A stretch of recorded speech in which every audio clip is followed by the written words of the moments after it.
à tous, donc du coup aujourd'hui je suis avec Aurélien, on est sur la chaîne YouTube de la ferme du Strong, on avait déjà fait une interview avec Benjamin. Aujourd'hui j'ai l'immense chance et honneur d'être avec Aurélien le Jeune, donc l'homme le plus fort de France depuis 5 ans maintenant. C'est ça, 5 ans. Incontesté. Et, aussi le premier français à avoir réalisé 400 kg au soulevé de terre.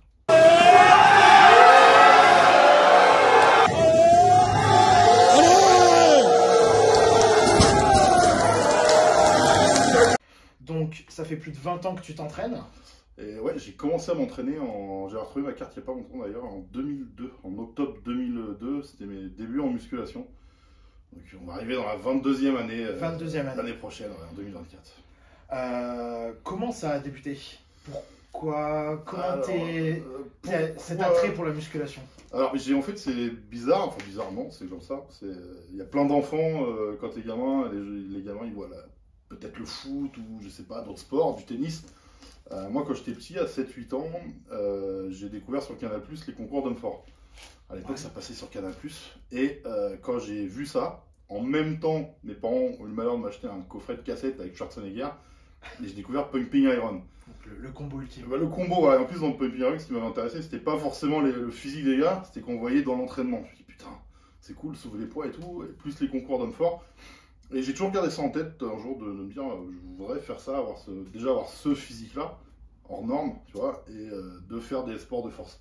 Donc j'ai fait plein de sports toute ma vie, j'ai fait du rugby, j'ai fait du vélo, du VTT, j'ai fait des compètes de VTT, et oui c'est possible. J'ai fait de la natation, de l'aviron, et après avec le rugby, c'est là où j'ai commencé à développer ma force, et je me suis dit que finalement mes perfs étaient pas dégueux, et je me suis lancé dans les compètes de force athlétique en 2008. En 2008, ouais j'avais noté, donc ça fait plus de 15 ans que tu fais des compètes de force, mais tu as commencé par la force athlétique et le développé couché. Ouais, c'est ça. Alors qu'au départ, c'était plutôt le strongman qui t'a tiré. Ouais, mais alors les gens, peut-être les jeunes générations vont pas le voir comme ça, mais nous, à notre époque, tu vois, moi j'arrive à 40 ans bientôt, c'était très difficile de trouver un club où faire de la force. C'était vraiment très difficile. Tu allais dans une salle de musculation, tu vas dire je veux faire de la force, ils disaient dégage, clairement. C'est une réalité, vraiment ça. Les rares fois où tu pouvais le faire, en plus c'était même pas sur des barres olympiques, c'était sur les petites barres toutes voilà, ouais, c'était compliqué de trouver des salles pour s'entraîner. Le strongman, en France, personne connaissait à cette époque-là. C'était vraiment. Quand j'ai commencé à m'entraîner, c'était vraiment la période creuse en France, en gros, du strong. Ça avait presque disparu. Donc ça, c'était très très dur. Même trouver un club de force, pour l'anecdote, il y a quand même des clubs de force de la région rouennaise qui m'ont refusé. Alors, il y en a un club qui m'a dit, ils m'ont dit, on a déjà des athlètes en poids lourd, donc on n'en veut pas d'autres. Et un autre club, ils m'ont dit, d'abord on fait une année d'essai, juste d'entraînement pour voir un peu, et après tu peux faire des compètes. D'accord. C'est des clubs un peu teubés. Pour l'anecdote, du coup, j'ai réussi à trouver un club à Caen qui a accepté de me prendre. C'est pas à côté. Ah non, c'est pas à côté, c'est à 1h30 de chez moi. Et le gars m'a dit, pas de soucis, je te prends. Et dès la première année, en fait, j'ai été champion de France et j'ai battu tous leurs athlètes. Mais voilà, c'est une petite anecdote, c'est assez drôle à raconter quand même. Ouais. Et quand j'ai voulu, pareil, me lancer dans le strong, mes premières compètes, mes premiers entraînements de strong, c'était 2010 par là. Ouais. C'était compliqué de trouver où s'entraîner. Il n'y avait aucune salle. Moi, c'était dans mon coin à Rouen, personne n'avait de matos, rien. Et du coup, j'allais à Amiens, chez un gars qui s'appelle Christophe Demal, un ancien strong français, qui a déjà fait des podiums au niveau national. Pour m'entraîner avec lui, donc je me tapais 2 heures de route, 2 heures de route, 2 heures retour pour aller m'entraîner avec lui. J'ai fait ça pendant plusieurs années, tous les week-ends j'allais m'entraîner avec lui. Ouais, donc fallait être vraiment derrière à l'époque. Voilà, ouais, donc ça les jeunes générations le voient pas trop parce que t'as plein de salles maintenant où tu peux faire de la force, même les grands franchises maintenant. Voilà, tu vois, ils t'acceptent, il n'y a pas de souci. Il y a plein de box de CrossFit où il y a du matos de strong, il y a plein de fabricants de matériel de strong.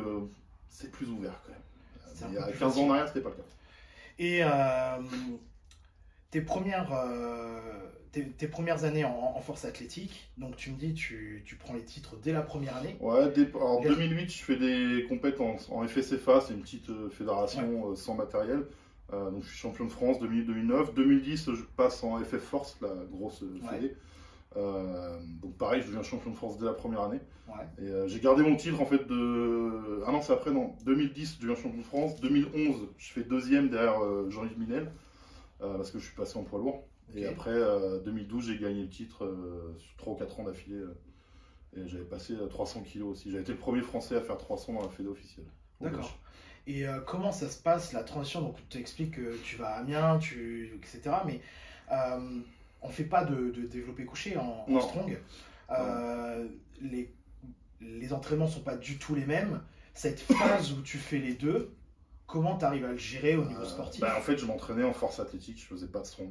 J'avais pas de matos, je faisais qu'une fois la semaine chez Christophe, j'en faisais très peu. Donc j'avais vraiment un entraînement force athlétique. Et la semaine et le week-end. Le week-end, j'avais un bonus strong. Ouais, donc pas... j'ai fait plusieurs années, j'ai fait aussi les 3 mouvements, je faisais les deux. Je faisais champion de France de bench et champion de France de 3 mouvements. J'ai aussi été champion de France en effet force.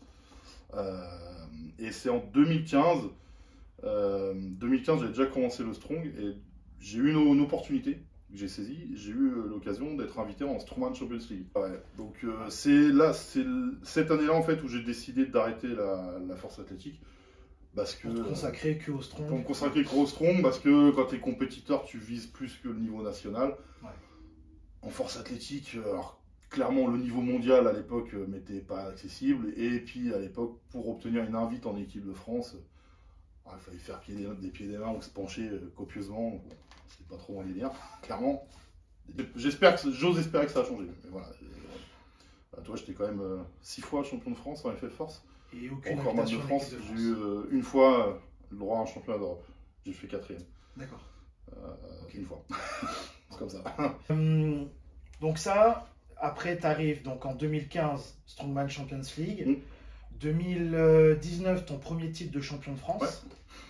2020 vous avez réussi à faire des compétitions en France, donc tu gardes ton titre, et après, on connaît l'histoire. Mais c'est vraiment à partir de 2019 que tu as commencé à exploser, et on t'a vu un peu partout, des interviews France Télé, même sur La Sueur. J'ai trouvé une interview sur La Sueur.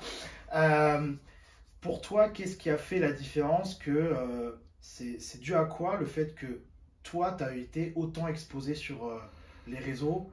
Je sais pas du tout en fait. Parce qu'il y a eu des champions avant. Il y a eu en plus, tu vois, il y a ceux d'avant ou d'autres ont fait aussi des collabs avec des gros youtubeurs, tu vois, avec Thibaut Inchep, il l'a fait avec plusieurs strongs avant moi. Ça, je sais pas l'expliquer en fait pourquoi est-ce que moi j'ai eu ça. Peut-être ma gueule qui passe mieux, je sais pas. Mais je sais pas, c'est vraiment 2019.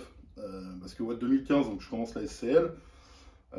Et 2015, 2016, 2017, le championnat de France en strong, je le fais pas beaucoup, je fais qu'une manche ou deux par an, que je gagne. D'ailleurs, je suis invaincu sur ces 3 années-là, mais je peux pas gagner le titre vu que je ne fais pas toutes les manches. 2018, je me décide à faire toutes les manches. Et, Cyril, il avait bien progressé, donc il m'a battu. Moi en plus, j'étais un peu blessé. Oui, j'ai vu que tu avais eu une opération du genou. Mais Cyril avait vraiment progressé. Il était devenu très fort. Et en 2019, j'ai réussi enfin à gagner. Mais médiatiquement, je sais pas en fait. J'ai eu un effet boule de neige. Comme à chaque fois que je fais un événement, à l'époque, j'avais toujours mes 2-3 contacts de presse, mais au niveau local en fait. Le Paris Normandie, France 3 Normandie, La Dépêche, ça fait des années qu'ils font des articles sur moi. Je leur envoie l'info, je viens d'être l'homme le plus fort de France. Ils font des papiers, un petit reportage sur France 3. Normandie, qui est passé au national. Et après, je sais pas, il y a eu un effet boule de neige. C'est passé Le Parisien, France Bleu National, RMC, j'ai eu RTL, j'ai eu. Parce qu'après, on t'a vu partout. Ceux qui m'aiment pas ne devaient pas me supporter, on a ma gueule partout. Donc il y a eu cet aspect-là médiatique, média classique, on va dire, qui a été vraiment en 2019 hyper fort. Sur plein de trucs. J'ai eu Fun Radio, j'étais en direct sur Fun Radio le matin, pendant le truc 6-9 là. J'ai eu ça, j'ai eu plein de choses. Et ça a commencé, le premier gros youtubeur qui s'intéresse à moi, c'est Thibaut Inchep. Et puis pas n'importe qui dans le ça faisait, je crois que ça faisait quelques mois que j'avais le titre, déjà. Il m'appelle, on fait une vidéo ensemble. Et j'ai eu un impact mais monstrueux après, vraiment monstrueux. Je crois que j'avais 2-3 000 abonnés sur Insta. En quelques jours, je suis passé à 15 000. Et de Thibaut Inchep. Après, il y a eu plein d'autres youtubeurs avec qui j'ai pu collaborer. Et là, j'ai vu, tu es presque à 50 000. Ouais, quasi à 50 000, Tu vas faire un truc spécial pour les 50 000 ou... C'est possible. Ouais, on va teaser un truc. Il y aura un petit truc. Il y aura un petit truc avec des sponsors aussi. J'espère que je sortirai la vidéo avant parce que ça va très très vite. Insta, ouais, je sais pas, tu vois. Des fois, je stagne pendant 3-4 mois. Je reste quasi au même niveau. Et d'un seul coup, je prends 5000 abonnés en une semaine. Et je sais pas pourquoi, ça dépend de l'actualité, ça dépend des collaborations que tu fais avec d'autres youtubeurs, etc. Donc, mais ouais, non, du coup, j'en ai fait beaucoup de youtubeurs. On va revenir un peu là-dessus parce que il y aura une grosse partie que je veux aborder et ça en fait partie, les réseaux sociaux, l'attitude, le discours, etc.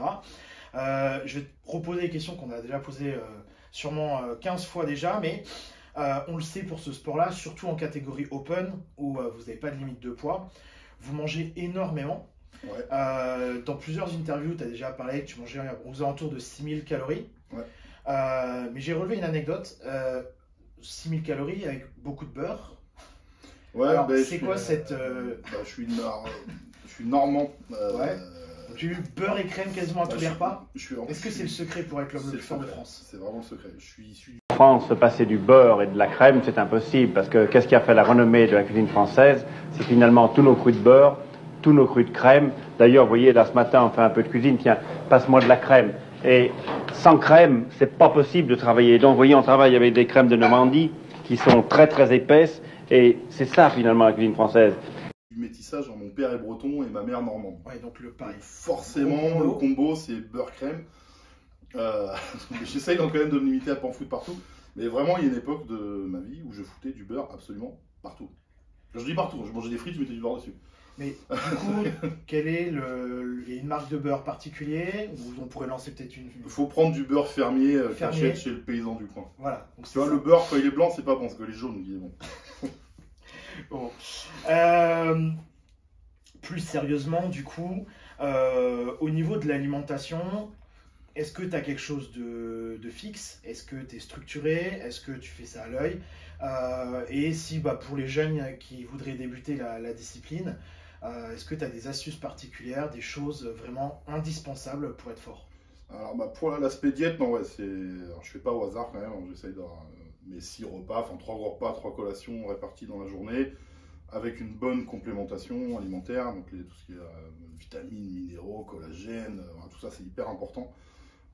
Forcément un apport en protéines en plus, parce que c'est compliqué pour moi de manger tout en protéines, on va dire, naturelles, toi que du poulet, il va me falloir 2 poulets par jour.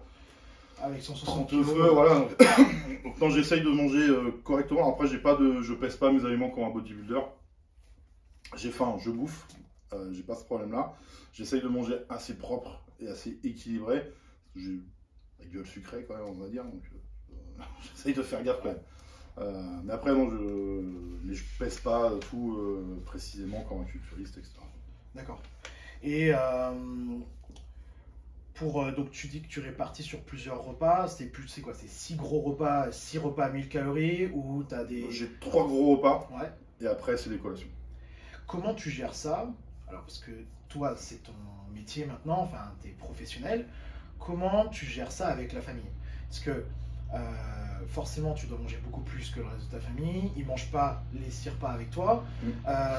Dans la vie d'une personne, même sportive classique, ça pas 6 fois par jour. Comment ça se passe avec la vie de famille? Ça peut être compliqué des fois. Non, ça va là-dessus, ça va au final. Ma femme comprend, on va dire. Elle laisse faire quand même mon truc. Donc non, ça va. Là-dessus, j'arrive à m'adapter. Je mange un peu en décalé d'eux, souvent, par contre. Parce que je m'entraîne à des horaires un peu particuliers. Je m'entraîne souvent tard, le soir, très tard même. Donc ouais, mes repas sont un peu décalés. C'est vrai que parfois le soir, par exemple, je suis avec eux, mais je mange pas avec eux en fait. D'accord. Tu es à table avec eux, mais tu as déjà mangé ou tu manges? J'ai fait ma collation en fait d'avant entraînement. Eux vont manger et moi je vais aller m'entraîner et après je mangerai le soir. Et je remangerai avant de dormir. Toujours sur l'alimentation, les compléments alimentaires à haut niveau, on le sait que c'est indispensable. Pour toi, c'est quoi les compléments alimentaires indispensables qu'il faut absolument avoir? Et c'est un peu du bullshit, on peut complètement s'en passer, c'est surfait. Tout ce qui va être indispensable, je le vois un peu de l'aspect santé aussi, c'est vitamines, minéraux, oméga 3, collagène, ça va être hyper important. Les protéines en poudre, ça dépend de ton objectif, j'ai envie de te dire. Ça, parfois, on peut le faire avec de l'alimentation normale, en fait. Moi, à mon poids de corps, je m'en passe complètement. Voilà, donc tu vois, c'est que moi, en étant un poids assez élevé, ça peut être compliqué quand même. Enfin, je bouffe des grosses quantités. Après, ce que je prends beaucoup en complément, créatine. Ça, j'avais laissé un peu de côté la créatine, j'en reprends beaucoup maintenant. Donc ça, ouais, on va dire c'est mon daily en complément alimentaire. Ok, d'accord. Et en protéines, petite parenthèse là-dessus aussi, maintenant j'ai plus d'objectif de prise de masse. Moi. Oui. Je suis à mon poids de forme. Forme. Vraiment, si un jour j'ai un objectif très précis, par exemple sur le deadlift, monter très haut, je sais que mon poids de corps, je devrais peut-être le monter. Donc du coup, je privilégie des protéines à assimilation très rapide. Ouais. Comme du Pepto-Pro ou d'Hydrosila ouais. Mais j'ai plus d'objectif de prise de masse. Ok. On va passer à un autre sujet. Que les compétitions, comme tu en disais, ça fait plus de 15 ans que tu en fais. Quel est ton meilleur souvenir en compétition?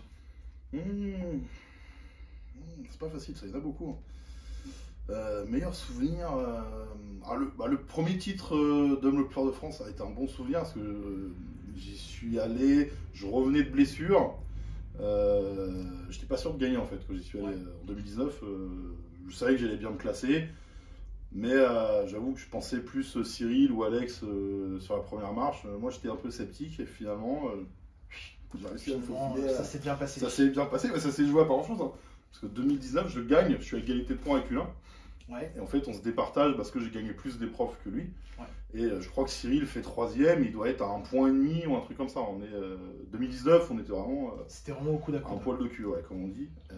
Ça, c'était un très bon souvenir. Ma première Strongman Champions League, quand même, c'était un putain de souvenir. Parce qu'en plus, je le fais. C'était en Martinique, c'est comme ça que j'ai eu l'invite. Il y avait Caron qui était là. Il y avait Denis Aguirre, Mathias Belzac, tu vois, il y avait quand même des gros noms. Des gros noms que tout le monde connaît. Bah oui, que tout le monde du Strong connaît. Il y avait Alex Mounen qui était là, le Hollandais aussi, bon maintenant qui est en retraite. Mais il y avait des gros noms du Strong, donc ça c'était plutôt cool. Rencontrer aussi Marcel Mossler quand même. Ouais. C'était pas rien. C'est quand même un des pionniers du Strong lui pour ceux qui ne savent pas qui est Marcel, c'est le big boss de la Strongman Champions League. Voilà, Big Boss, il a même été pendant longtemps arbitre à la World Strongest Man. Voilà. Il a fait partie de ça, après il avait créé l'IFSA. L'IFSA et la Strongman Champions League par la suite. D'ailleurs, tu avais fait une très belle vidéo. J'explique tout ça. T'expliques ça, allez voir, elle est super sympa. Dans la même veine, est-ce que tu as un souvenir en compétition que franchement. Un mauvais souvenir? Ouais, t'aimerais l'effacer? L'effacer, non, parce que ça fait partie du jeu. Mauvais souvenir, ouais, j'en ai. L'année où je me blesse en fait, sur la saison 2017-2018, je commence à être invité sur des gros trucs. Je fais notamment une grosse compétition en Irlande la ville de Belfast. Ouais. Et j'étais invité sur une Strongman Champions League au Canada. Et là, à chaque fois, en fait, sur ces deux compètes, alors en Irlande, première épreuve c'était du log. En rep, c'était pas très lourd, je crois que c'est 140 kg, un truc comme ça. Et en fait, dès l'échauffement, je sens que mon genou me fait mal de ouf. Et je sens, alors ça je ne le savais pas, c'est le chirurgien qui me l'a dit après. Je sentais des fois des petits trucs comme ça qui partaient. Je savais pas moi, c'est le chirurgien qui m'a dit c'est juste ton tendon qui commence à partir. Bon, ok, mais au début je savais pas. Et Irlande, je sens ça, donc la compète, je viens d'en faire, vraiment. Parce que je fais 0 rep au log, je peux pas pousser. Au yoga. Il y a quelqu'un de très connu au log qui s'est déchiré les deux genoux comme ça. C'est qui a fait ça? Caron. Ah oui, c'est au log il a fait ça? Oui. Ah merde, le lendemain de son gros squat où il a gagné l'épreuve, l'épaule le log et au moment du push press, les deux tendons pètent. Ah merde. Bon. Donc t'as eu de la chance. Et ouais, tu vois, Irlande, compète très compliqué, ça le souvenir. Et le pire, c'était au Canada. Grosse compète, mais vraiment truc de ouf. 2 jours d'épreuve au Canada, dans un gymnase plein à craquer. Je sais plus, il y avait 6-7 000 personnes. Caron, mon adversaire, Belzac, Terry Holland. Ouais. Tu vois, des gros noms. Très gros noms, ouais. T'as envie de figurer avec ces mecs-là, quoi. Et pareil, en plus, première épreuve, c'est un tirage de camion assis, tu sais, bras par bras. Je crois que je fais 4e ou 5e de l'épreuve. Je m'en sors plutôt bien. Je fais une grosse perf. 2e épreuve, quart deadlift. Et là, mon genou, il m'a dit, écoute, tu vas passer un sale week-end. Je sens la douleur me lancer, mais un truc de ouf dans le genou, je ressens les petits filaments qui pètent. Et les 9 autres épreuves sur 2 jours, en fait, ont été que calvaire. Entre douleur et pas pouvoir performer. Puis là, t'es frustré, là. Bah, t'es hyper frustré, t'as 7000 personnes dans le public, t'as plein de francophones qui sont venus là pour te voir. Ouais. Des Français qui sont venus à la compète pour te voir. Parce qu'ils ont vu qu'il y avait un Français, donc ils se sont dit... Et la frustration était énorme, c'était un truc vraiment sale souvenir. Je finis avant-dernier de la compète. Je finis dernier parce que le dernier était blessé aussi, c'était Mounen qui s'était pété la main. Sur je sais plus quoi, il s'était niqué la main. Et du coup, je finis avant-dernier sur le classement, mais c'est un sale souvenir. Même pas capable de mettre une stone. Ouais. Là, puis alors, en plus, quand tu sais que dès la deuxième épreuve que c'est compliqué, les 2 jours sont longs, quoi. Non, en fait, c'était juste que j'ai été jeune et bête. C'est des compètes que j'aurais pas dû faire. J'étais déjà blessé avant d'y aller, en fait. Ouais. Juste l'avion était compliqué. Ah oui, déjà dans l'avion. J'ai fait Paris-Montréal. Le Paris-Montréal, mon genou me lançait de ouf dans l'avion, j'en pouvais plus. Donc c'est des trucs où... Ouais. Aujourd'hui, avec le recul, je le ferais pas. Tu sais que tu l'aurais pas fait. Et... Je ferais pas la compète. Ouais.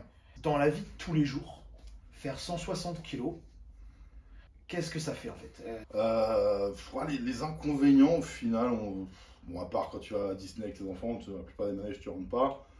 Tu galères pour t'habiller, y a plein d'endroits où tu vas où tu vois que c'est pas adapté pour toi, tu t'assois dans un siège, t'es serré comme une merde. Ouais. Tu vas au resto, faut que tu surveilles la chaise pour pas qu'elle casse. C'est le jeu. Après, non, je vois pas d'inconvénient au final. C'est plus drôle. J'étais avec Tengo là, encore cette semaine, on en rigolait avec ça. C'est aussi le regard des gens. Oui. On sent quand je suis toujours comme ça, moi. Je ne m'aperçois pas. Je le vois pas, mais c'est vrai que quand tu vois les gens te regarder, j'ai déjà eu des gens qui me prennent en photo en secret, je vois. T'as oublié le flash. Je vous vois faire ça. C'est assez drôle cet aspect-là, mais bon, après, je m'en fous quoi. Donc c'est plus le fait que, comme tu dis, des fois tu veux faire des trucs avec tes gamins, et puis en fait... ouais, il y a des trucs comme ça où ça peut être compliqué, mais sinon, non, moi je m'y suis bien fait. En même temps, j'ai toujours voulu être comme ça. Donc, oui, c'est sûr que si tu cherches à être comme ça, et je cherche, donc après, si je viens me plaindre, ce sera un peu con. Donc non, ça me va, moi j'aime bien être comme ça. L'année 2023, elle s'est hyper bien passée. 5e titre. Sauf la fin. 400 kg au deadlift. Ouais. Toi, quel regard tu as sur cette année-là? Je me dis que c'est le résultat de beaucoup d'heures d'entraînement. Ça, les gens ne s'en aperçoivent pas quand même. Tu dois le savoir, parce qu'on a eu le même coach. C'est des 3 heures d'entraînement, parfois plus, 5 fois, voire 6 fois par semaine, qui ont payé en fait enfin cette année, d'essayer d'avoir un entraînement intelligent. Donc ouais, c'est enfin le résultat qui a parce que... payé, et puis des beaux résultats en compétition inter, ça c'était cool. Parce que tu n'as jamais été aussi fort qu'aujourd'hui. Ouais. Là, tu es vraiment à ton prime, et tu me disais tout à l'heure que tu sens que tu peux encore aller plus loin. Ouais. Du coup, en 2024, si tu veux en parler, c'est quoi tes objectifs? Qu'est-ce que tu veux atteindre en 2024? L'année parfaite, ce serait quoi? L'année 2024 parfaite? Le truc ultime, ça serait vraiment la World Strongest Man. Juste y aller. Là, ça serait vraiment le kiff. Bon, ça, quand on connaît un peu le milieu, c'est compliqué. Mais on travaille dessus. On y bosse. Non, après, faire des bons classements sur les compétitions inter en pro. Le Siberian Power Show, j'aimerais bien faire le podium quand même. C'est une grosse compète très lourde, avec un gros level. Je me dis que si je peux bien me classer cette année, mieux que l'année dernière, ça serait cool. En termes de record, deadlift, j'espère envoyer un deadlift à minimum 420, 430, voire plus. Et pareil au log, aller chercher, commencer à me rapprocher des 200, ça serait bien. Ok. Petite nationale cette année, je ne sais pas. À voir. Je vais privilégier l'interne. Justement, c'est une question que je voulais te poser un petit peu après. Tu penses qui va succéder à Aurélien Lejeune? Il y a pas mal de gars qui peuvent qui ont un bon level, tu vois. Je sais qu'il y a Walid qui progresse bien, il y a Ringo cette année qui a sur sa compète au Fitex qui a été très bon. Il y a Edel qui va arriver en Open normalement. Normalement on retourne Maël, normalement aussi Loïc, je pense qu'il a dû se remettre de sa blessure. Ouais. Donc non, je pense que ça peut être un de ces noms-là qui devrait pouvoir prendre la suite, quand je l'aurai décidé. Quand tu l'auras décidé. Mais on a vu, grâce à toi, ta notoriété qui a explosé, la Fédé, en 2-3 ans, on est passé de 20 personnes sur tout le championnat à, on avait compté presque 100, là, 100 cette année. L'ouverture de nouvelles catégories. Henri, donc le président de la Fédé, parlait qu'il allait potentiellement peut-être ouvrir des catégories chez les femmes. Femmes et master. Femmes et master. Je le dénonce d'avance parce que je l'ai eu au téléphone il n'y a pas longtemps. C'est quelque chose, honnêtement, il y a 3 ans. Moi, je l'ai tanné pour ouvrir les moins de 80. Il a fallu 2 ans pour qu'il ouvre les moins de 80. Donc c'était quelque chose qui n'était même pas envisageable. Comment tu vois les choses? Pour toi, est-ce que c'est une bonne chose que ça évolue comme ça? Et qu'est-ce que tu aimerais qu'on fasse forcément, c'est une bonne chose. Moi, j'ai commencé le Strong, on était 10 pèlerins sur un parking avec un parasol et un pack d'eau. C'était ça. Vraiment, c'était pas une blague. J'ai fait des finales d'hommes le plus fort de France. On était 10 pèlerins, toutes catés confondues, comme des clodos sur un parking. On n'avait rien, quoi. Donc forcément, ça a bien évolué avec l'arrivée des sponsors, etc. d'Henri. C'est plutôt cool. 100 athlètes sur une saison, c'est énorme. Ça va encore grossir l'année prochaine. Il y a d'autres catés qui vont arriver, notamment. Non, l'objectif, c'est que ça continue à se développer de plus en plus. Moi, j'aime bien un peu ce qui se fait en Allemagne. En Allemagne, ils ont un gros vivier de strong, c'est très populaire. Il y a tellement d'athlètes en fait qui font des ligues. Par niveau, j'ai vu qu'il y a 3 niveaux. Ligue 3, Ligue 2, Ligue 1, donc l'élite. Et ça, je pense, c'est super bien parce que ça donne un objectif, toi. Un peu nous en France, les amateurs se disent si je fais podium sur la finale en amateur, l'année prochaine, je peux peut-être me lancer dans la caté élite. Donc ça, je pense que ce serait bien de grossir encore cet aspect-là. Est-ce que tu ne penses pas qu'à force de grossir, on va être obligé de séparer les compétitions élites et les compétitions amateurs? Parce qu'on voit que là, c'est de plus en plus gros. C'est le cas en Allemagne. Et là, maintenant, ça nous prend 2 jours pour faire... et on commence de plus en plus tôt, on finit de plus en plus tard. Au Fitex, ils nous foutent dehors. Donc, comment ça, on peut se structurer pour toi? Quel serait ce qu'il faut, le monde va venir. Comme tu dis, grâce à la visibilité, des nouveaux athlètes vont venir, ça c'est sûr, mais il faut être capable de les accueillir dans les bonnes conditions. Sponsors, ça c'est un truc, il faut qu'il y ait de plus en plus de sponsors sur la fédération, et sponsors financiers. Parce que tu vois, une compète comme le Fitex, ça coûte des sous. La tonnelle, c'est pas gratuit, enfin, tu vois, il y a plein de choses qui sont payantes. Donc il faut des sponsors pour permettre de grossir ça. Et un aspect aussi qu'il faut développer, c'est l'aspect bénévole. C'est tout con. Moi j'ai fait de la force athlétique, tu as énormément de bénévoles dans les compétitions et ça il va le falloir aussi pour le strong, c'est tout bête mais encadrer, peser les athlètes, faire les feuilles de match. Ou le micro. Charger, décharger, etc. Ça prend du temps. Nous on a connu une époque où c'est nous les athlètes qui le faisions. Oui, il n'y a pas encore longtemps. Pas si longtemps que ça d'ailleurs. Mais voilà, donc ça, il va falloir faire évoluer ça et continuer vraiment à travailler sur l'aspect médiatique toujours, les réseaux sociaux forcément, mais aussi aller chercher d'autres médias, les médias plus classiques, on va dire. Pour ce qui est des compétitions, on voit qu'il y a de plus en plus de compétitions en dehors de la Fédé qui se montent. Toi, quel regard tu as là-dessus? Bon coup. À force de parler, j'ai la gueule sèche. C'est une bonne chose.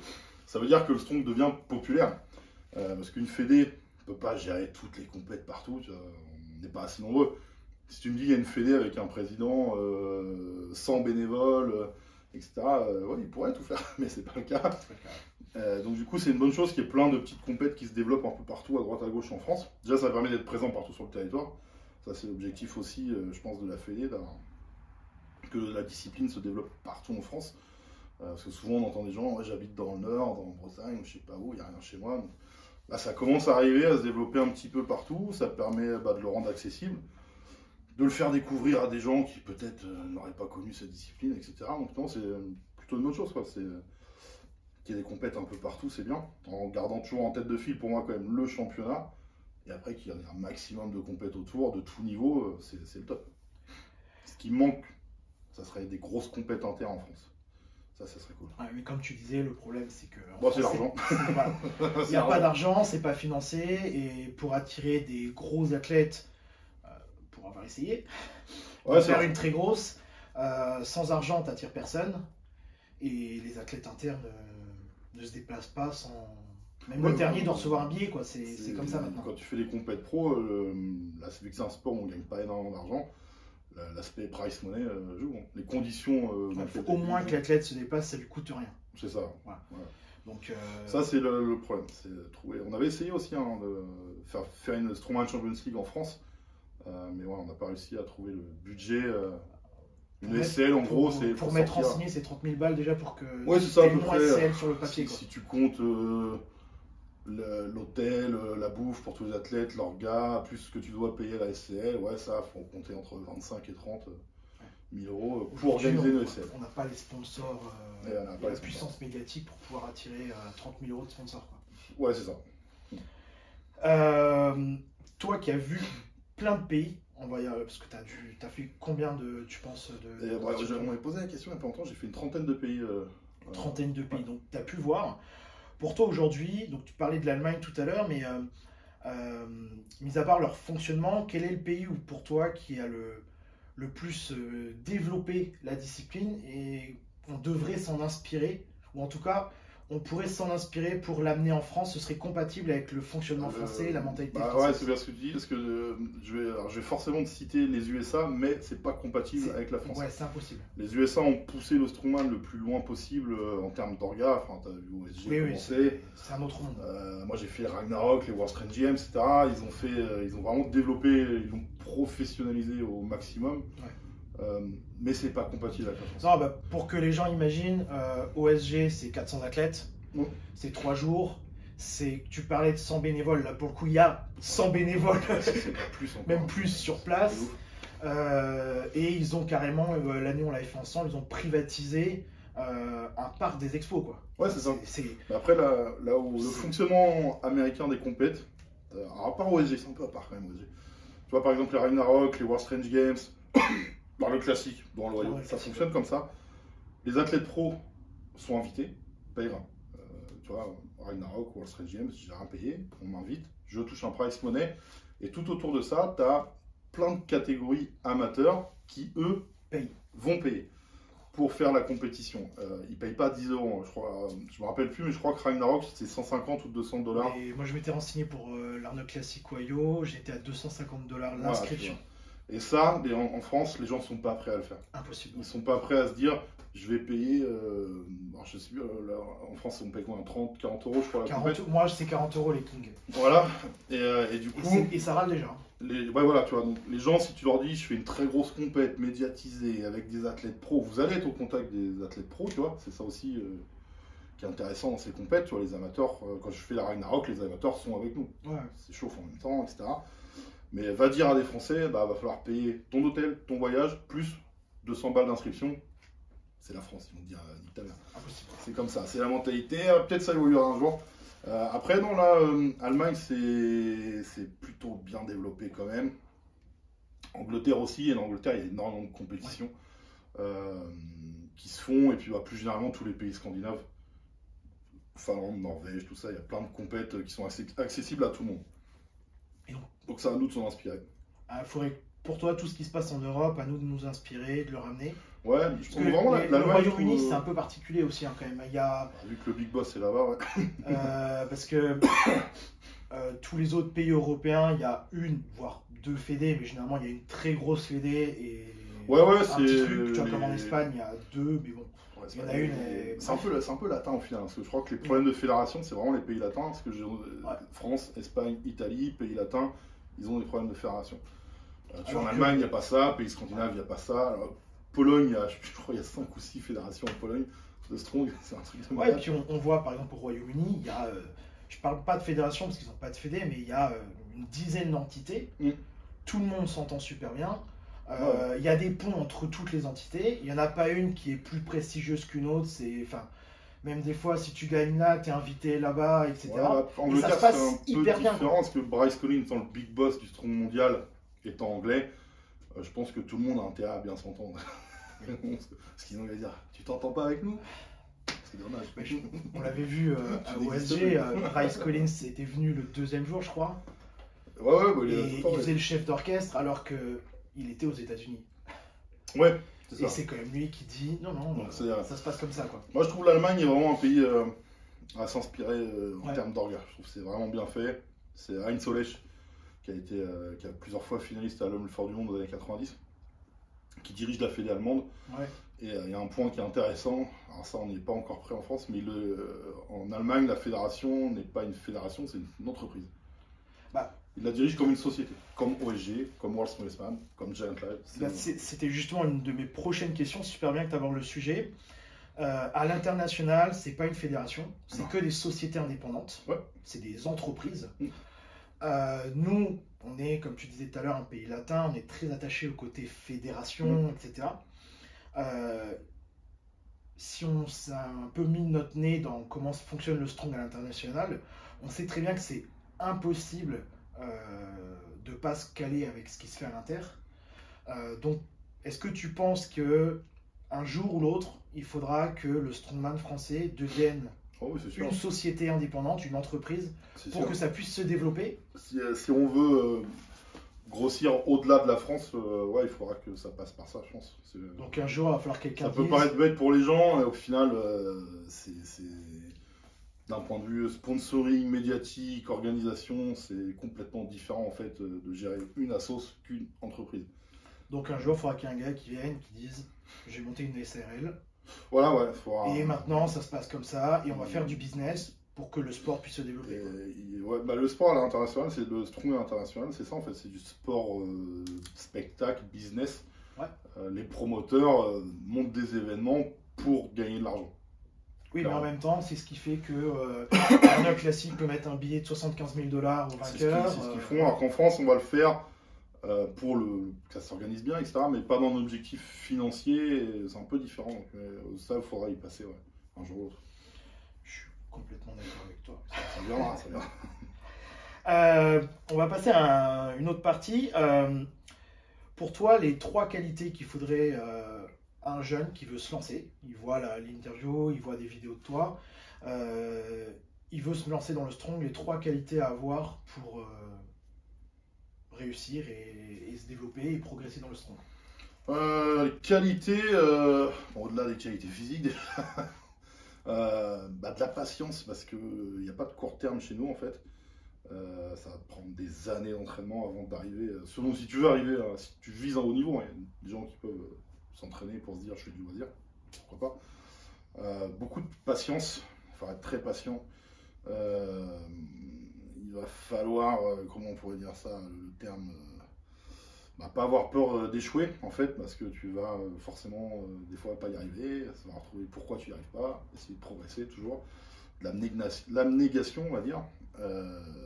Et puis après, qu'est-ce qu'on pourrait avoir comme volonté, de la volonté, mais comme qualité, qu'est-ce qu'il pourrait avoir d'autre sur un instrument, le mental, parce que tu vas faire un sport qui est très dur, qui va rien te rapporter. Ça, je suis complètement d'accord avec toi. Un autre aspect pour les débutants qui n'en ont jamais fait, les compétitions. On a des fois 5 épreuves sur 10 heures. C'est un des aspects pour moi le plus difficile à gérer en compétition. Parce qu'à l'entraînement, on fait nos barres quand on se sent prêt. En compète, on fait nos barres quand on te dit de les faire. C'est ça. Quel conseil tu donnerais à quelqu'un qui veut débuter, qui va faire ses premières compétitions, pour apprendre à gérer ce temps d'attente qui parfois, ça peut être 2 heures? Il faut l'adapter à l'entraînement. Après, c'est un entraînement, tu vas pas te dire je vais faire une perf, je vais attendre 2 heures dans ma salle et faire une autre perf.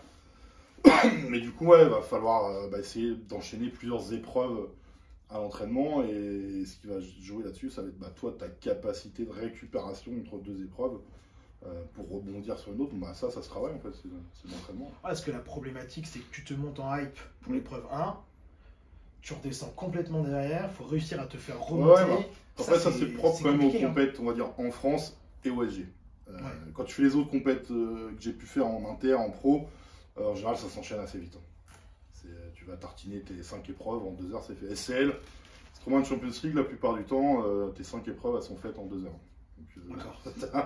Ça va vite. Ouais. Ça va vite, parfois très vite.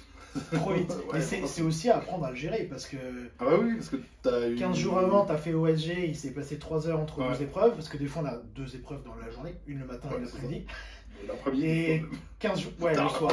la nuit, il fait nuit, il est bâtard.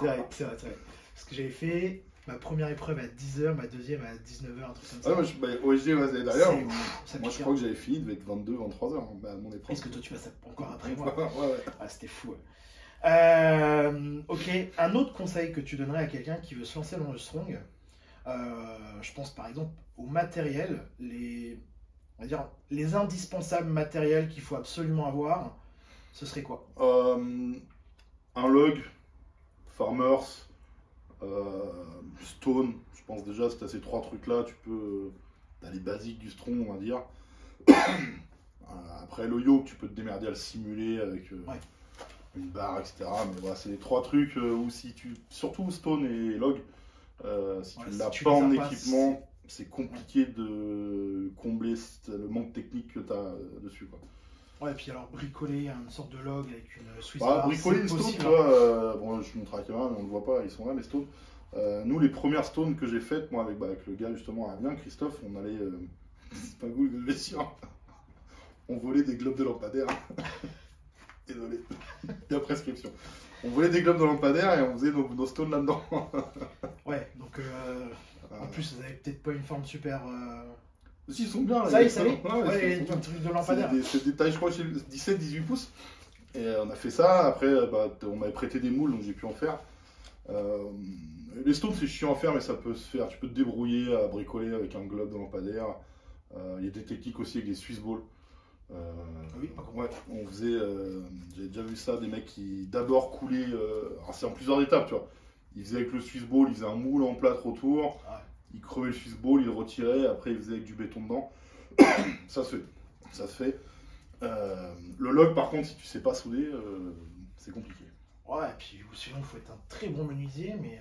Ou le faire en bois, voilà, c'est compliqué. Bon, après, il y a plein de fabricants maintenant.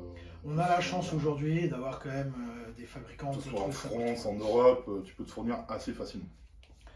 On va parler juste d'un dernier point avant de passer au strong en plus à l'international et en général. Tu as des sponsors aujourd'hui qui te permettent de pouvoir subvenir à tous tes besoins. Ouais. Tu disais dans une interview qu'aujourd'hui tu pourrais en vivre du strong. Je pense que tu es le seul français aujourd'hui à être capable de vivre du strong. Comment ça s'est passé? Est-ce que c'est toi qui les as démarchés? Est-ce que c'est eux qui t'ont démarché? Comment tu négocies ça? C'est pas facile. Alors aujourd'hui j'ai sur mes sponsors, j'ai le plus gros c'est Nutrimus, enfin les 2 plus gros c'est Nutrimus et Palini. Sur lequel je suis rémunéré. C'est pour ça que je peux dire aujourd'hui je touche un salaire en fait de mes sponsors. J'ai Kalos également avec qui j'ai des rémunérations, j'ai Body Pumping également.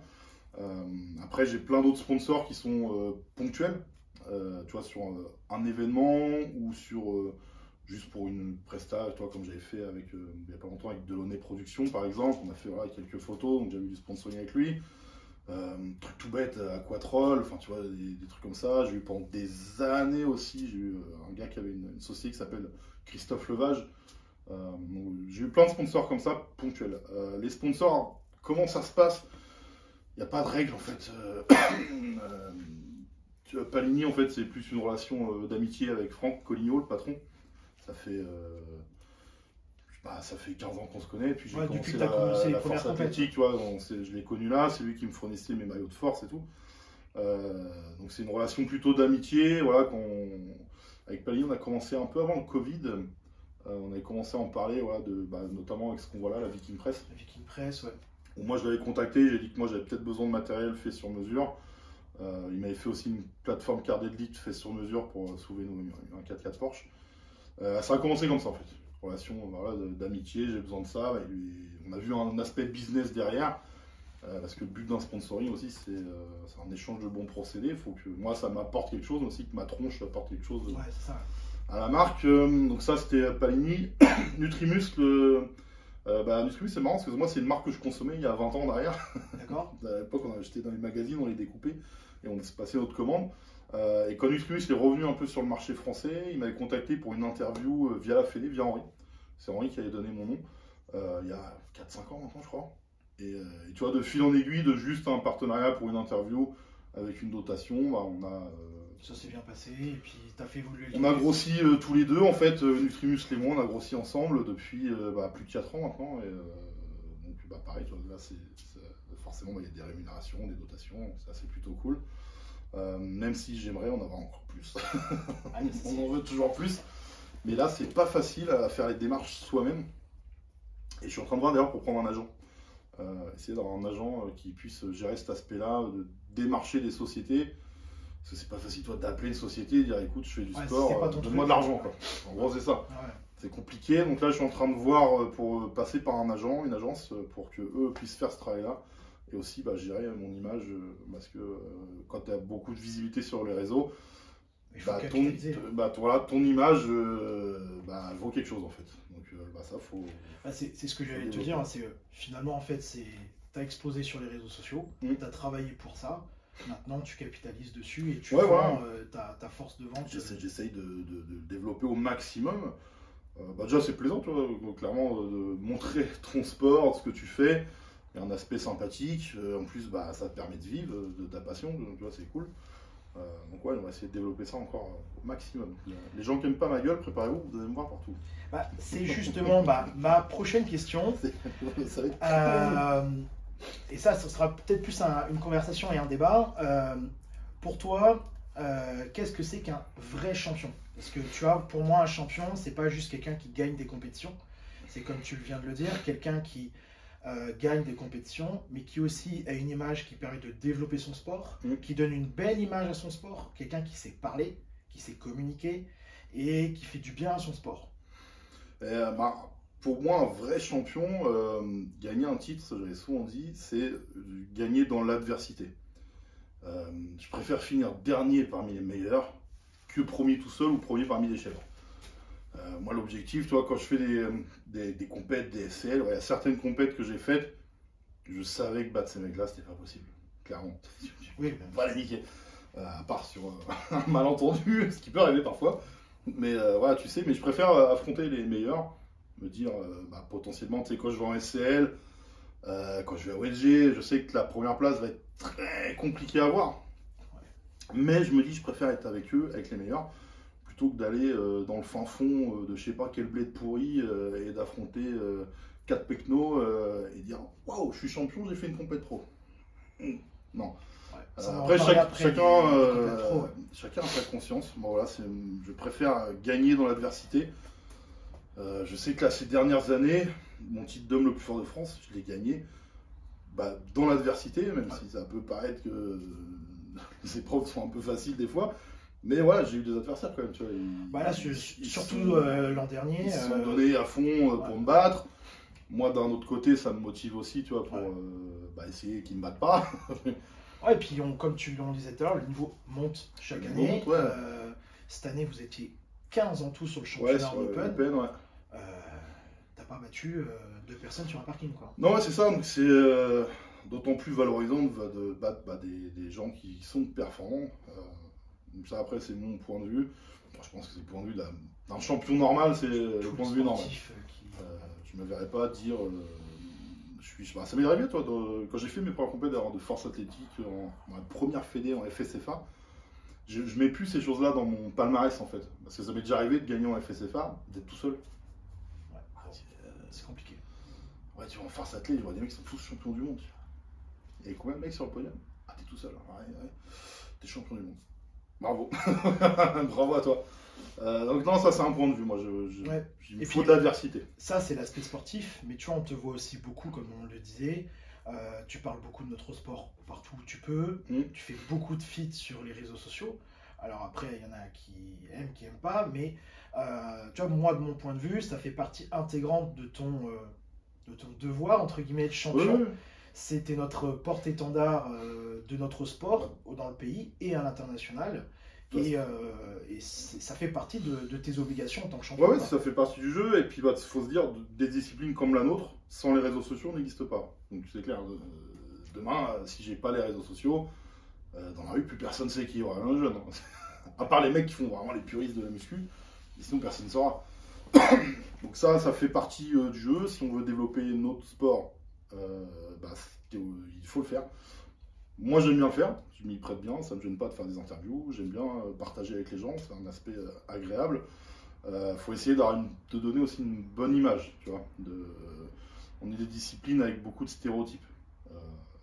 Vulgairement, la plupart des gens, quand ils nous voient, ils disent oh, c'est des teubés qui poussent de la fonte. L'image que tu vas te donner, véhiculer, va être hyper importante pour ta discipline, pas juste pour toi. Si toi, tu assumes le fait que tout le monde te prenne pour un abruti, libre à toi, on s'en fout. Mais voilà, l'image que tu donnes, de la façon dont tu t'exprimes, ce que tu vas dégager, ça c'est un aspect hyper important, mais pas que pour toi, pour tout ton sport. Surtout quand tu as de la visibilité. Vu que tu es le champion Open, en fait on va t'assimiler à notre sport. Ouais, voilà. Donc si tu parles pas bien, que tu sais pas t'exprimer et que tu véhicules une mauvaise image, en fait c'est toute notre discipline. C'est ça qui va être touché. Donc ça, moi j'essaye, tu vois, de faire gaffe. Pareil, j'aime bien me prêter au jeu, tu vois, des réseaux, des interviews, des partages de YouTube, etc. Mais je fais gaffe quand même à ce que je fais. J'accepte pas tout. Il y a plein de trucs qu'on m'a déjà proposé, même des émissions de télé, des trucs que je fais pas. Parce que j'ai pas envie que... déjà, pour moi, de passer pour un con. De passer pour un con, déjà, c'est un peu emmerdant. Et tu sais que derrière, il y aura un impact sur ta discipline. S'il y en a qui se plaisent à faire de la télé-réalité pour leur petit ego personnel et avoir une érection matinale parce qu'ils sont passés sur TF1 ou je sais pas où, libre eux, c'est ce qu'ils voient. Mais ça fait chier parce que derrière, on a une image d'abruti sur notre discipline. C'est ce que j'allais dire, c'est qu'en fait, le problème, c'est que toi, tu fais un bon travail derrière pour valoriser notre sport. Et après, ça nuit à notre image. Et donc, en fait, tout le travail que tu as fait, on fait machine arrière, quoi. Aujourd'hui, ça va, parce que là, c'était pas le cas il y a encore 3-4 ans en arrière. Aujourd'hui, que ce soit moi ou Tengo, on a très grosse visibilité. Ouais. Vraiment, une grosse visibilité. Et d'autres personnes qui nuisent à notre sport sont quasi inconnues, clairement. On les connaît dans notre milieu, parce qu'on sait qui c'est. Mais le grand public les connaît. On parle dans notre milieu, en général on en parle un peu avec humour, parce qu'ils nous font plutôt marrer, ou pitié, je sais pas trop comment on pourrait le dire. On se fout un peu de leur gueule, mais il y a de quoi. Ils donnent du grain à moudre en même temps, ils en font exprès. Mais le grand public ne les connaît pas. Ouais. Nous, le grand public nous connaît. Donc tu vois, c'est une énorme différence. Ce qui doit les rendre, surtout un foudrage. Parce que finalement, on se rend compte que tu as une énorme visibilité dans le sens où des gens qui ne sont pas de notre sport te connaissent quand même. Et ça fait toute la différence en fait, parce que du coup, ça permet vraiment, et ça a vachement joué. Et tu vois, c'est ça que je veux dire dans le fait que tu es un grand champion sur tous les aspects, c'est que tu attires du monde qui n'est pas du tout de notre sport, mais au-delà, qui n'est pas de la muscu. Et c'est ce qui fait que notre sport est passé de 10 personnes sur un parking à 100 personnes sur le championnat. Les pratiquants, mais aussi dans le public. On voit ça, on l'a vu avec Tengo à Tarbes, Toulouse et là au Fitex, où en fait des gens sont pas, comme tu dis, du monde de la musculation, mais sont venus voir la compète pour nous voir. Ouais. Et ça c'est nouveau en fait. Avant le public c'était des connaisseurs ou des pratiquants, mais t'avais pas du public, du vrai public en fait. Public, ouais. Là on a vu ça, c'était vraiment nouveau de cette année. À Tarbes ou Toulouse et Fitex, ces 3 compètes, on a vu des gens qui sont venus nous voir avec Tengo pour dire on est venu juste pour vous. Tu avais vu sur les réseaux, tu avais communiqué sur la compète, ils sont venus à un salon. Ils sont déplacés. Ils s'en foutaient du salon, ils venaient que pour. On les remercie parce que c'est assez touchant, tu vois, des fois. Ouais. On a eu des gens qui ont fait des heures de route juste pour voir nos 2 têtes de guignol, quoi. C'est sûr que ça fait super plaisir. Dernier point que je voulais aborder avec toi.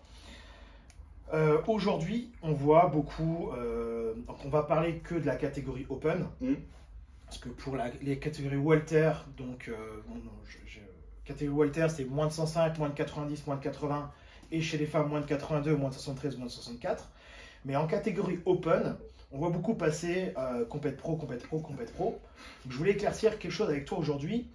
Toi qui es dans le vrai milieu professionnel, qui reçoit des invitations, comme tu disais tout à l'heure, on te paye tout quand tu vas à l'international. Aujourd'hui, pour une bonne fois pour toutes, quels sont les compètes pro et le circuit pro en open? Et tout ce que tu n'as pas cité, ça ne l'est pas. Voilà. Alors, en ligue, il y a des ligues qui organisent des championnats professionnels. Ouais. C'est pas compliqué. Strongman Champions League, Giant Live. Il y avait Ultimate, mais qui est en fin de vie et qui existe quasiment plus. Et Arnold Classic. Arnold Classic, il y en a 2. Dans l'Ohio et en Angleterre. Il y a quelques années en arrière, Arnold Classic, il y avait 6 événements dans le monde. Mais voilà, c'est qui était géré par la Strongman Corporation aux USA. C'est plus le cas, ça s'est arrêté, donc maintenant il n'y a que l'Ohio, l'originel. Parce qu'il y a d'autres Arnold Classic, voilà. Donc tu le dis bien, il n'y en a que 2 après qui sont professionnels. C'est l'Arnold Classic Ohio et l'Arnold Classic UK. Ouais, ça c'est les ligues, on va dire, professionnelles. Après, tu as la World Strongest Man qui est un événement, et Europe Strongest Man. Et après, tu as d'autres compètes qui sont professionnelles. Et moi, ce que j'entends par professionnel, c'est professionnel en fait, c'est ton travail. Donc, tout est payé. Avion, hôtel, bouffe, price money. Et même le dernier a un billet. Même le dernier prend un bifton. Tu vois, là en Russie, aussi bien pour un show, c'est le cas. Ils payent ton avion, ton hôtel, ta bouffe, ton visa, tu as un price money. Là où je vais aller à la première compète en 2004, je vais en Iran, c'est une compète pro, on me paye tout de A à Z. Ça pour moi, c'est vraiment professionnel. À partir du moment où c'est toi qui payes ton avion, qui paye ton voyage, qui paye ton inscription. Oui, parce que déjà, l'aspect professionnel, il se barre un peu. Alors, même si parfois, il peut y avoir un price money. Mais c'est pas parce qu'il y a un price money que c'est pro. Ouais, c'est pro quand on te paye tout voilà, et qu'en plus t'es payé. Le price money, il est anecdotique, hein, souvent sur ces compètes-là. Tu prends un petit bifton, c'est pas ouf. Pour moi, professionnel, c'est ton métier en fait. Donc, tu ne payes rien. Ça, c'est une vraie compète pro. Ce qui fait aussi l'aspect professionnel d'une compétition, c'est son niveau. Qui tu as en adversaire. Si tu as des mecs qui sont inconnus au bataillon, qui viennent de sortir de la forêt ou qui viennent de terminer leur boulot au champ et qui font la compète, un pro, vite fait quoi. C'est pas pro. Donc, c'est un peu dérivé du bodybuilding, ça je vois beaucoup dans le body, où il y a des compètes pro partout, tout le monde est pro, mais on les voit jamais à Mister Olympia. Oui. C'est ça qui est bizarre, tu vois. Et malheureusement, en strong. Dans le bodybuilding, c'est un petit peu différent, vu que je l'ai été. C'est qu'en fait, ils font la différence entre un athlète pro et un statut pro. Ouais. Et j'ai l'impression que ça, c'est en train d'arriver dans le strong. Mais je trouve, ouais, parce qu'il y a beaucoup de compètes qui se développent partout dans le monde où ils mettent pro machin, pro truc. Ouais, pro. Et ça m'arrive bien de contacter, là, il n'y a pas longtemps, une compète à Singapour. On voit un lien, je dis, ouais, le truc a l'air intéressant, il y a un petit price money, je contacte le gars, voilà, ça se passe comment? Il me dit, ouais, juste un price money pour les 3 premiers. Faut que tu payes ton avion, ton hôtel, et en plus que tu payes, je crois que c'était $200 d'inscription, un truc comme ça. Donc en fait, si tu gagnes la compète, tu récupères ton inscription. C'est ça. Ouais. Donc forcément, c'est des compètes où il n'y aura pas un gros level, parce que les athlètes pro, pas te mentir, moi maintenant je regarde cet aspect-là, sur des compètes, je regarde si on m'invite, qu'est-ce qu'on me propose, qu'est-ce que j'y gagne. Ouais. Donc ça, c'est un aspect important.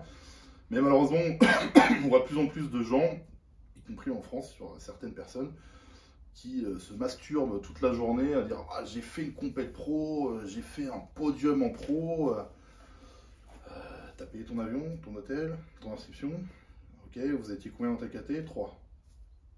Voilà. Ouais. C'est un peu compliqué. T'es pro, vas-y, si tu veux. Achète-toi un t-shirt. Bon, tu l'as acheté, tu l'as payé ton t-shirt finalement.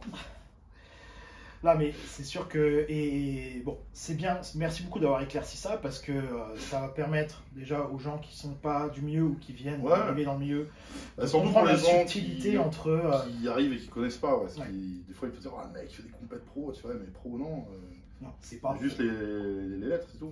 Donc on résume bien, c'est soit Strongman Champions League, Giant Live, Arnold Classic Ohio, Arnold Classic UK, World Strongest Man, et quelques compétitions, quelques grands prix, à la condition qu'on te paye absolument tout, et que même le dernier est quand même payé.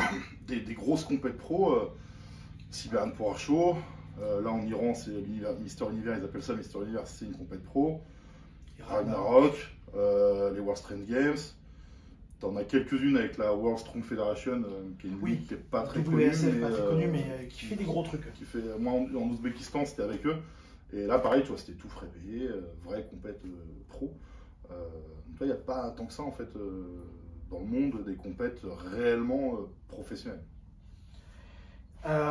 Écoute, merci. Dernière question. Alors ça c'est plus pour le fan qui est en moi. Parmi tous les World Strongest Man, quel a été le plus grand et quel a été le plus fort? Est-ce que tu vois la subtilité? Pour moi, ça serait Zydrunas pour les deux en fait.